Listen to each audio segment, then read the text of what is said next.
हम जाइब महिहारा बनू। देखिए वो पत्नी के कितना अच्छा सोच बा विचार बा भैया कि छोड़ के आई सैया जैसा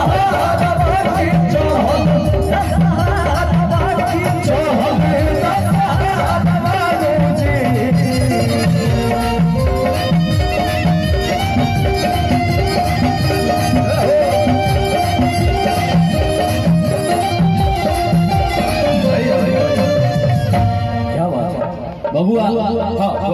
हमारा ऐसा लगा था जोश देख के ऐसा लगा था ना कि अगर भक्ति में थोड़ा बहुत कंपटीशन हो जाए ना तो मजा आ जाए और पता भी चल जाए कि केकरा देने कितना भक्ति बा। ऐसे तो सब लोग बैठ के सुना था लेकिन एगो टेस्ट से पता चल जाए कि केकरा देने कितना भक्ति बा। बोलो ना राजा भैया हम का चाहता हम ही चाहता नहीं कि हो जो आवे जाके देखा करना रास्ता। अच्छा जो भैया लोग खड़ा पड़े। हां हां हां अच्छा ठीक एकरा से ही जितना भी भैया लोग पड़े ना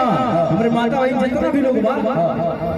सब ही लोग हमरा देने ठीक बा। अच्छा अच्छा एकरा से जितना भी लोग बाटे सब सहारा देने मतलब करे के का भाई सुना भक्ति में चेक करे के बाटे कि केकरा देने से कितना जोश बा और केकरा देने से कितना भक्ति बा। अच्छा ठीक बा तो हम एगो अपना देने से जयकारा लगवाई तू एगो अपना देने से जयकारा लगवाई ठीक बा आ जेकरा देने से जितना कस के जयकारा आ जाए मान लीजिए कि उन्हें ज्यादा भक्ति बा उहे मतलब जीत जाए। हां अगर हार भी लगता हमने के हार जाएगी हो सबके सोच के रखा जाला। चलो कोई बात नहीं ठीक बात है भाई लोग के समझा दे। अच्छा भैया भैया भैया तनी चारों तरफ से मतलब ध्यान से सुनिए सुने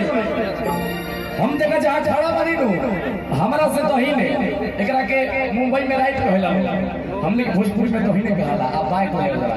कि तनी तो ही ने से हट के बाय में आओगे हुआ। देखिए हमारा से जितने तो ही ने लोग बड़ा भैया जितना हमारे है भैया चाचा माता भाई लोग बाड़ी से हमारा देने और हमारा से जितना लेफ्ट साइड राजा भैया तरफ रहो हमारा से जितना है भैया चाचा लोग माता भाई लोग बाड़ी से राजा भैया देने। अब देखा एगो अपना देने से पहले राजा भैया जयकारी लगवाई है फिर हम अपना देने से वो जयकारी लगवाई जयकारा देने से जितना कस की आवाज आ जाए वही आदमी जीत जाए ना राजा भैया। तो हम चाहते हैं राजा भैया के पहले तू शुरुआत कर दो बड़ बड़। हां पहले हम ही शुरुआत कर शुरुआत कर हमारा देने इतना माहौल गरम बाटे कि हमरा बुझा था कि वाह भाई जीत गेला पूछ गए देख ले भाई नहीं हमारा देने जितना भी भैया लोग बांटा भाई सब लोग एक बार हाथ ऊपर करें सब लोग छड़वाली से मार लोग हेने से मौसा तो हम लोग हाथ उठाओ इतना कस इतना कस जयकारी बोला है कि लागे कि हमनी के दोगुना ना चौगुना पचगुना माने जा ठीक बा एक बार सब लोग प्रेम से बोली प्रेम से बोलो सच्चे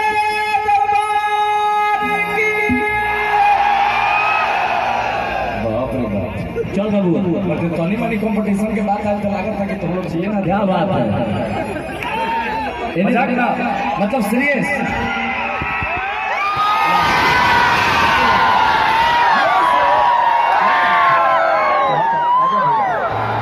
सुनो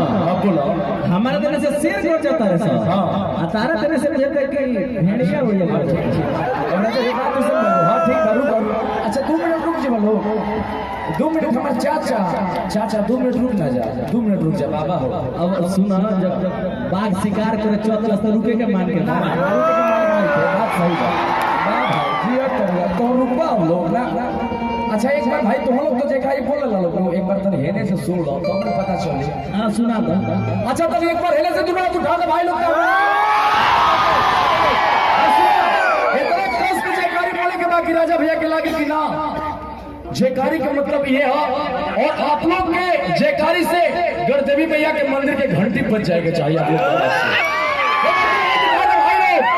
अगर तो अगर हार के नहीं जाना तो राजा भैया घर जाके बड़ी चिढ़ाई कि तुम हरा के उतर करवा में बात बोलत रहो तो फिक्स बात चल इज्जत के सवाल रुको भाई इज्जत के सवाल बा इतना कस के बोल दिया लोग तो हम लोग के भाई तो हम लोग के बेटा तो हम लोग के भतीजा हमको सवा की इज्जत के सवाल बा दोनों हाथों को ऊपर कर दीजिए प्रेम से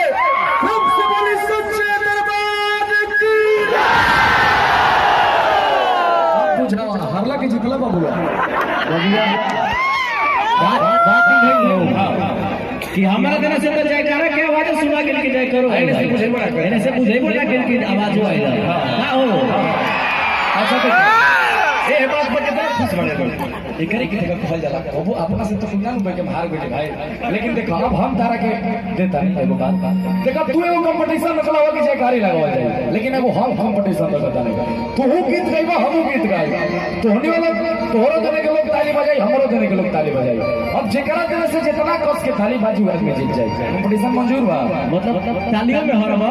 हार तो हरा नहीं भेजे के सीधा हो जाए तनी हाथ ऊपर कर हमरा तरफ से जितना भी भाई लोग ओहो खाली हाथ से ऊपर करा के चक्कर में रहता रुको भाई हमरो में समझा दे अब देखो भैया लोग एगो कंपटीशन मान के चला कि हमने के जीत गइल बानी सुना बात इस में भैया कि अभी हो गीत गाइए हम गीत गाइए कोनियो लोग ताली बजेबो होनियो लोग ताली बजेंगे जेकरा तरफ से जितना कस के ताली बाजी उहे आदमी जे जे ई कंपटीशन हमारा तरफ से बा तनी दूर हाथ उठा दे भाई लोग सब लोग के ताली बाजे के चाहिए आओ छोड़ के आई सैया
की लागल हो माई